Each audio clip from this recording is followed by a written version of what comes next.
Stellar Transformations, episode 197. Untuk melihat video selengkapnya, sahabat bisa kunjungi playlist yang telah disediakan. Yuk mari, kita berimajinasi bersama dan masuk ke alur ceritanya.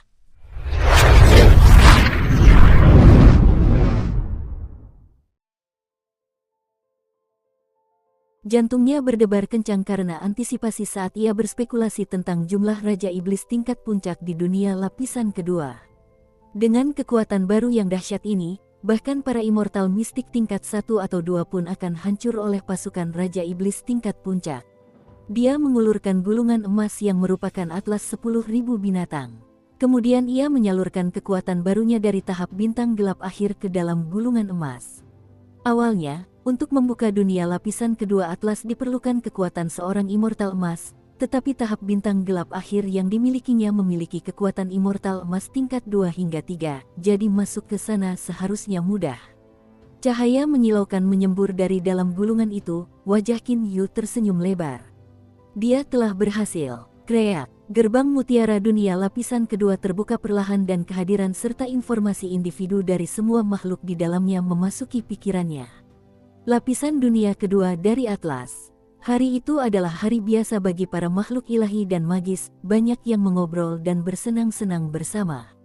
Mereka semua telah menghabiskan waktu bertahun-tahun bersama, tetapi tepat pada saat ini, ketika Qin Yu membuka dunia lapisan kedua, hati semua makhluk itu sedikit bergetar. Mereka semua menatap ke atas, menantikan kedatangan tuan baru mereka. Ada 28 Raja Iblis tingkat 9. Jantung Qin Yu berdebar kencang di dadanya. Demi para dewa, itu berarti 28 Raja Iblis tingkat puncak. Seandainya dia membuka dunia lapisan kedua jauh lebih awal, apakah dia perlu menggunakan dan mengendalikan langsung boneka abadi miliknya untuk membunuh 5 immortal dari kelompok Yudian? Cukup dengan mengirim 5 atau 6 Raja Iblis level 9, semuanya akan selesai begitu saja. Ada 28 Raja Iblis level 9, level 8 jumlahnya lebih dari 100, dan level 7 mencapai 300.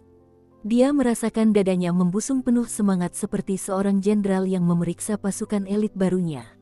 Perasaan bahwa di tangannya terdapat kekuatan yang sangat besar, perasaan superioritas.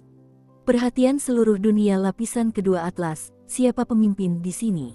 Dia mengirimkan pesan ini ke dunia melalui pikirannya.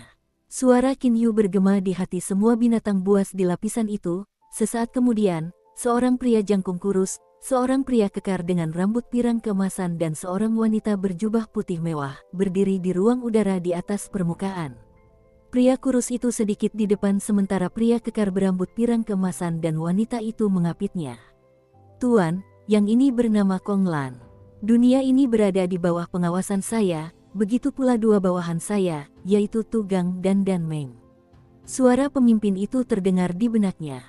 Hanya dengan satu pikiran, ketiga ahli itu muncul di hadapan Qin Yu, yang sedang duduk bersila di atas ranjang berwarna giok. Kami memberi hormat kepada Sang Guru Besar. Ketiganya langsung membungkuk dalam-dalam. Qin Yu mengangguk sedikit. Baiklah, dengan membuka dunia lapisan kedua Atlas, aku sudah cukup mengenal kekuatanmu. Dari pengamatanku, kau adalah pemimpin Raja Iblis tingkat 9, binatang ajaib. Kau sendiri adalah binatang suci kelas menengah, kan? Benar sekali, Tuan. Dia telah memeriksa dan memperhatikan dengan saksama ke-28 Raja Iblis tingkat 9. Di antara mereka, kelompok yang lebih kecil terdiri dari binatang sihir, sementara mayoritas adalah binatang ilahi yang berjumlah hingga 20 ekor. Pemimpin mereka, Kong Lan, sebenarnya adalah binatang ilahi kelas menengah, sementara kelompok utama terdiri dari binatang ilahi kelas rendah. Agar Kong Lan menjadi pemimpin semua Raja Iblis ini, wajar jika dia memiliki kekuatan yang mendukung fakta tersebut. Guru, kakak Kong Lan bukan hanya pemimpin dari 28 Raja Iblis dan binatang suci kelas menengah, tetapi juga seorang ascendan dari dunia lapisan pertama Atlas. Dari lebih dari 1000 binatang di dunia lapisan pertama, dia adalah yang tercepat naik ke dunia lapisan ini. Wanita di sebelah kiri yang mengenakan jubah putih ketat tersenyum melamun dengan kilatan nakal di matanya, sambil menatap Kong Lan dengan penuh kekaguman. Saat mendengar ucapan itu, Qin Yu dapat menyimpulkan satu hal, setelah kematian Kaisar Niyang dan masa setelahnya, sekitar 1.000 makhluk ajaib telah naik dari dunia lapisan pertama ke dunia lapisan kedua. Jika Kong Lan bisa menjadi bagian dari 1.000 makhluk itu dan juga mencapai tahap Raja Iblis tingkat 9, dia pasti salah satu yang berbakat yang disebutkan oleh Suo Yan sebelumnya. Kong Lan, kecepatan kultivasimu memang sangat cepat, seru Qin Yu sambil menyeringai. Pria itu dengan rendah hati menjawab, Guru, itu hanya karena saya beruntung. Tingkat makhluk ilahi adalah ukuran kualitatif dari potensi bawaan mereka. Menghabiskan 100.000 tahun untuk berkembang dari iblis biasa tingkat 8 menjadi Raja Iblis tingkat 9, bukanlah sesuatu yang akan saya banggakan. Memang benar, hampir 100.000 tahun telah berlalu sejak kematian Kaisar Niyang. Haha, kau tak perlu bicara serendah hati itu. Di dunia lapisan pertama, bukankah ada makhluk ajaib yang masih berlevel 7 iblis biasa di antara ratusan ribu ketenangan dan latihan itu? Qin Yu tertawa dan dengan santai menepis ucapan merendah pria itu. Orang-orang itu menjadi lengah dan malas, karena kesempatan bagi guru untuk memberi mereka tugas akan berkurang. Namun aku, tidak berlama-lama dan membuang waktu, dan membiarkan alam bekerja dengan sendirinya dalam kultivasi. Aku tidak duduk-duduk dan berkultivasi secara pasif.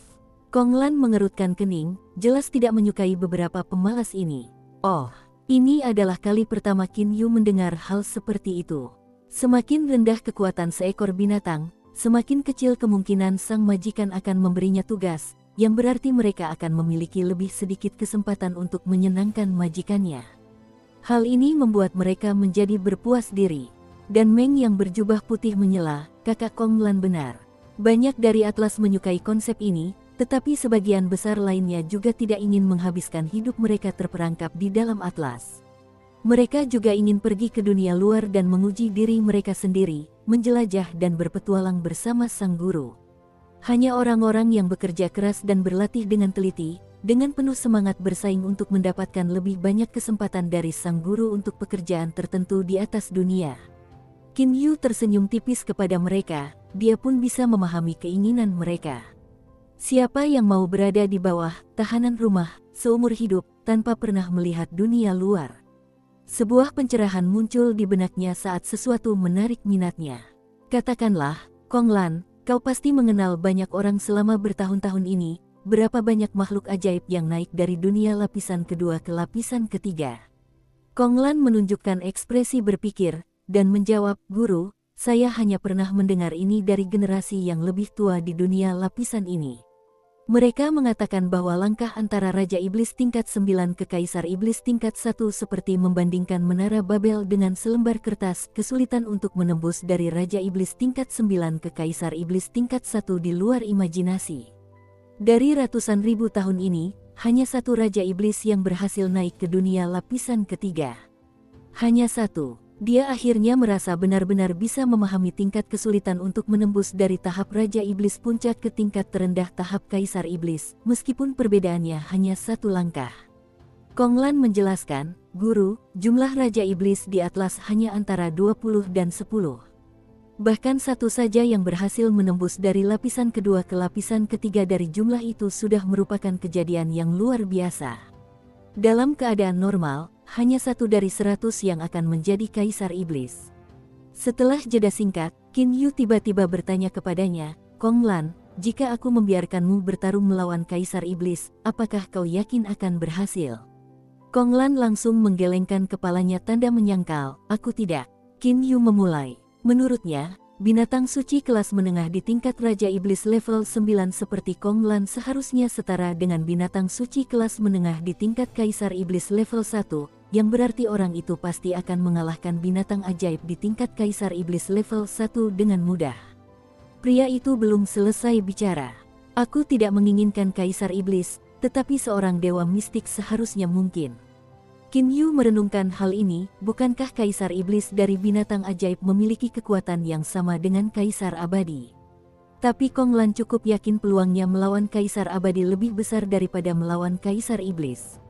Tak lama kemudian, pria itu memberikan jawabannya, Guru, siapapun yang mampu mencapai tahap Kaisar Iblis setidaknya adalah binatang suci. Hanya binatang suci yang memiliki bakat dan potensi yang baik, karena kemungkinan terobosan ke tahap Kaisar Iblis adalah rintangan yang terlalu besar bagi semua binatang. Itulah mengapa saya tidak memiliki peluang melawan Kaisar Iblis.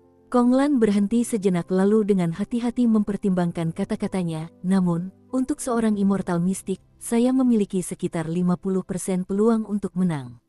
Tapi, itu akan bergantung pada perlengkapan mereka. Jika perlengkapan mereka biasa saja, saya mungkin bisa menang, tetapi jika immortal tersebut memiliki baju besi, senjata, dan sebagainya dengan kualitas terbaik, saya mungkin tidak bisa mengalahkan immortal tersebut, apalagi membunuhnya. Bahu Kong Lan terlihat terkulai, sambil menghela napas ia berkata, itu karena senjataku lemah dan berkualitas buruk. Pria itu tampak sangat sedih dengan ekspresi tak berdaya dan malu di wajahnya. Sebaliknya, Qin Yu terkejut mengetahui hal ini. Dia segera memeriksa perlengkapan Kong Lan, lalu semua perlengkapan dari semua binatang buas di dunia lapisan kedua. Hasilnya sekali lagi mengejutkan Qin Yu, perlengkapan terbaik Kong Lan adalah item abadi tingkat tinggi, sementara senjata terbaik di seluruh dunia lapisan kedua Atlas hanyalah senjata kelas abadi tingkat tinggi. Tidak satu pun perlengkapan kelas abadi tingkat atas ditemukan. Dan Meng segera menjelaskan mengapa demikian. Ketika tuan sebelumnya, Kaisar Niyang, memperoleh Atlas, kekuatannya sudah berada di tahap mistik abadi. Pada saat itu, ketika dia pertama kali menangkap kami, tujuannya hanya untuk mengisi dunia lapisan pertama dan kedua Atlas, baginya kami hampir tidak berguna. Dia tidak mau repot-repot menggunakan kami dan lebih suka menggunakan Kaisar Iblis dari dunia lapisan ketiga hampir sepanjang waktu. Qin Yu menoleh ke arah Dan Meng. Wanita itu adalah seorang veteran di antara Raja Iblis tingkat 9, dan pasti mengetahui banyak hal mengenai Atlas. Dia hampir tidak akan membutuhkan kita, Raja Iblis, jadi tentu saja kita tidak akan memiliki banyak perlengkapan tempur yang bagus. Hanya saja Kaisar Ni yang terlalu kaya saat itu. Dia telah melemparkan beberapa perlengkapan abadi tingkat tinggi dan menengah ke dunia lapisan kedua, dan juga membuang beberapa perlengkapan tingkat menengah hingga rendah ke dunia lapisan pertama. Dan Meng menghela napas dengan sedikit iri. Aku bisa memprediksi bahwa Kaisar Iblis di dunia lapisan ketiga seharusnya memiliki perlengkapan terbaik. Karena Kaisar Ni yang paling sering menggunakannya, mereka pasti memiliki senjata, baju besi, dan pernak-pernik terbaik. Qin Yu tersenyum tipis. Sungguh lelucon. Apakah ada orang waras yang akan memberikan perlengkapan yang lebih baik kepada bawahan yang lebih lemah daripada kepada bawahan yang lebih kuat? Dia mampu mengikuti alur pikiran Kaisar pada saat itu. Pada saat itu, Kaisar sudah menjadi Kaisar abadi dan juga seorang pendekar pedang abadi. Jelas, binatang buas dari dunia lapisan pertama dan kedua hanyalah makhluk tak berarti baginya, yang ia tangkap hanya untuk memamerkan kehebatannya. Prajurit elit sejati dari pasukannya adalah Kaisar Iblis dari dunia lapisan ketiga. Ia tak kuasa menahan desahan kagum akan kekuatan yang mengagumkan di dunia lapisan ketiga, wajahnya berseri-seri penuh harapan. Ah, dunia lapisan ketiga. Aku benar-benar menantikannya. Ia bisa membayangkan sosok-sosok heroik Kaisar Iblis dengan perlengkapan dan kekuatan mereka yang tak terkalahkan, setidaknya perlengkapan abadi kelas atas, bahkan mungkin perlengkapan ilahi. Namun ia tahu itu adalah tujuan yang masih jauh, lagi pula, untuk membuka dunia lapisan ketiga Atlas akan membutuhkan kekuatan Kaisar abadi atau yang setara. Ia berpikir dalam hati, tidak perlu terburu-buru. Aku perlu mengambil langkah hati-hati satu demi satu, bahkan struktur termegah pun dibangun dari peletakan fondasi. Dengan 1800 Raja Iblis di bawah komandoku, aku seharusnya menjadi kekuatan yang tangguh di prefektur galaksi Teluk Indigo ini. Pasukan di bawah komandonya seharusnya sebanding dengan pasukan sekolah pedang giok di provinsi Medan Bintang aliran perak. Lagi pula, kepala sekolah hanyalah seorang pendekar pedang mistik tingkat 1. Kong Lan, kau adalah yang terkuat di dunia lapisan kedua Atlas ini, oleh karena itu aku akan memberimu satu set senjata dan baju besi kelas abadi tingkat atas. Qin Yu mengeluarkan set yang telah ditentukan dengan lambaian tangannya dari cincin es berkobar miliknya. Seketika itu, dua benda bercahaya muncul dan melayang di depan Qin Yu. Benda-benda itu adalah item divisi penyerangan dan divisi pertahanan, dan merupakan item kelas abadi tingkat atas. Kong Lan bergidik karena terkejut sekaligus senang, tetapi segera tersadar, lalu berlutut dengan hormat dan penuh rasa terima kasih. Terima kasih sebesar-besarnya kepada sang guru. Ia menerima barang-barang itu dengan anggun sambil berlutut dengan satu lutut di bawah dan kedua tangannya di atas dan ke depan, menerima kebaikan hati sang guru, lalu menyimpannya. Dan Meng, Tugang, kalian berdua hanya sedikit lebih lemah dari Kong Lan dalam hal kekuatan. Untuk saat ini, aku akan memberikan kalian berdua senjata kelas abadi tingkat atas. Di masa depan, ketika kalian telah mencapai prestasi yang lebih besar untukku, tuan kalian, aku akan memberikan kalian lebih banyak hadiah. Dengan lambaian lain, Qin Yu mengeluarkan beberapa perlengkapan abadi tingkat atas dari cincinnya. Dan Meng dan Tu Gang langsung merasa gembira dan kebahagiaan terpancar di wajah mereka. Ini adalah pertama kalinya tuan mereka menunjukkan kemurahan hati seperti itu, dan barang-barang kelas abadi tingkat atas pula.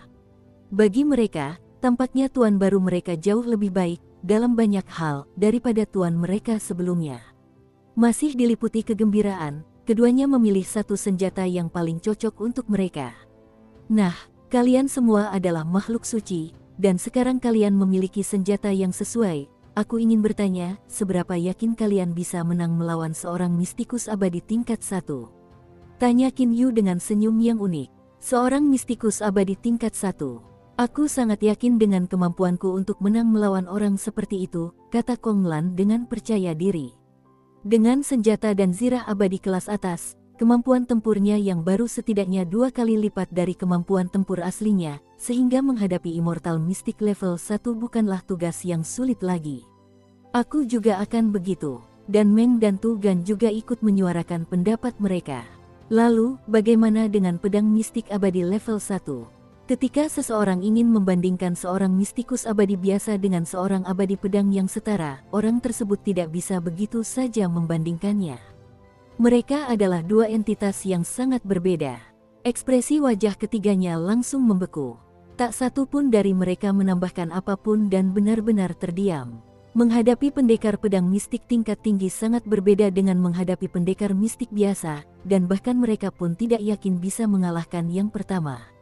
Dari serangkaian pertanyaan yang diajukannya, Qin Yu akhirnya memahami seberapa besar kekuatan yang dimiliki bawahannya. Kong Lan, aku ingin kalian bertiga tinggal di sini, di rumah abadi Giok, sementara aku membantu kalian memurnikan, meningkatkan, dan membiasakan diri dengan peralatan kelas atas baru kalian. Setelah kalian berhasil, aku akan membawa kalian bersamaku ke dunia luar, kata Qin Yu sambil tersenyum gembira. Membawa mereka ke dunia luar. Wajah ketiganya berseri-seri seperti lampu dan mata mereka bersinar penuh kemegahan. Sudah berapa lama mereka berada di dalam pegunungan Atlas tanpa terkena sinar matahari di luar? Sudah berapa lama mereka sangat menginginkan hal itu?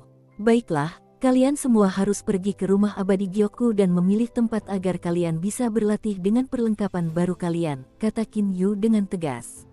Tentu, Tuan. Ketiganya mengikuti Qin Yu dan segera pergi melalui gerbang dunia lapisan kedua. Di dalam istana abadi Giok, Qin Yu berdiri tanpa bergerak di samping air mancur yang sudah dikenalnya. Dia menatap ke arah air mancur, tetapi bukan ke arahnya, melainkan ke ruang angkasa yang jauh di suatu tempat di kejauhan. Pikirannya tertuju pada saudara-saudara yang sangat dirindukannya dan orang-orang terkasih yang ditinggalkannya di alam fana. Aku telah mencapai tahap bintang gelap akhir dan dengan kekuatan yang terkandung di dunia lapisan kedua Atlas, kurasa, aku memiliki kekuatan yang cukup untuk melindungi diriku di alam abadi yang berbahaya ini. Sudah saatnya aku memulai perjalananku. Dia merenung, dan memperkirakan inilah saatnya untuk meninggalkan planet bulan ember ini. Setelah 3 hari, Kong Lan dan dua lainnya telah menyelesaikan penggabungan dan penggunaan perlengkapan baru yang diberikan kepada mereka oleh Qin Yu. Sekarang mereka dapat menyalurkan kekuatan penuh mereka dengan perlengkapan baru tersebut, dan pada saat ini, dia memutuskan untuk akhirnya meninggalkan rumah abadi Giok bersama mereka. Dahulu kala, ketika Qin Yu membantai 5 immortal emas dari kelompok Yudian, dia segera memasuki rumah immortal Giok untuk berkultivasi, dan dengan memurnikan Yuanying, dia segera membuka dunia lapisan kedua. Selama waktu ini, 3 keluarga besar Ember Moon berada dalam keadaan kacau.